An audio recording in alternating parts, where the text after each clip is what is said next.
అమలు గ్యారంటీ ఆర్థిక సంక్షోభం ఉన్న ఆ హామీలు నెరవేర్చి తీరుతాం. సంక్షేమంలో దేశానికి నమూనాగా తెలంగాణ ఉండబోతోంది. రేవంత్ రెడ్డి మాట్లాడారు. 200 యూనిట్ల విద్యుత్తు, 500 గ్యాస్ సిలిండర్ పథకాలకు శ్రీకారం. 3 ఏళ్ల సగటుతో రాయితీ సిలిండర్లు, అదేవిధంగా ఉచిత విద్యుత్కు రేషన్ కార్డు ప్రామాణికం, 2 పథకాలకు మార్గదర్శకాలు కూడా విడుదల అంటూ మనం చూస్తున్నాం. ఏదైతే ఆల్రెడీ ఈ ఇష్యూని మనం గత 4 రోజులుగా కవర్ చేసే ప్రయత్నం అయితే చేస్తున్నాం. ఇక్కడ చూసినట్లయితే 200 యూనిట్ల లోపు ఉచిత విద్యుత్కి రేషన్ కార్డుని అనుసంధానం చేయాలనేది మొన్న తప్పనిసరిగా ఉండాలి ఈ బైలా అనేది ఆల్రెడీ మార్గదర్శకాల్లో కూడా పెడతాం జరిగింది.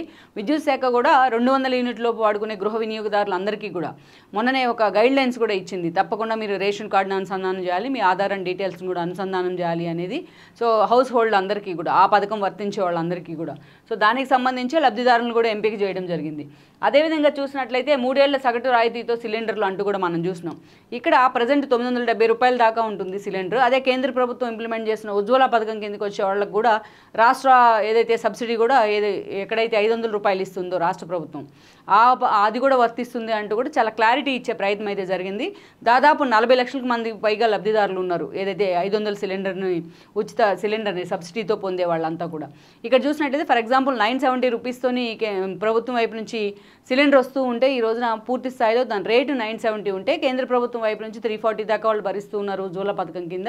రాష్ట్ర ప్రభుత్వం అలాంటి ఉజ్వల పథకం కింద లబ్ధిదారులను కూడా ఈ 500 రూపాయల గ్యాస్ సిలిండర్ లబ్ధిదారుల్లో చేర్చింది.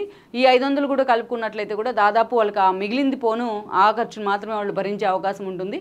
అయితే సిలిండర్ తమ ఇంటి వద్దకు వచ్చినప్పుడు లబ్ధిదారులు ఎవరైతే ఉన్నారో సిలిండర్కు ఎంత రేటు ఉందో ఆ డబ్బులు కట్టి అది తీసుకోవాల్సి ఉంటుంది. సేమ్ కేంద్ర ప్రభుత్వం ఎలాగైతే ఉజ్వల పథకాన్ని ఇంప్లిమెంట్ చేస్తుందో సేమ్ యాజ్ ఇట్ ఈస్గా అలాంటి పరిస్థితుల్లోనే ఇక్కడ సిలిండర్కి ముందుగా డబ్బులు చెల్లించాల్సి ఉంటుంది. బట్ తర్వాత లబ్ధిదారుల ఖాతాల్లో క్రెడిట్ చేయబోతోంది ప్రభుత్వం. ఇది ఒక క్లారిటీ తీసుకోవాల్సిన అంశం.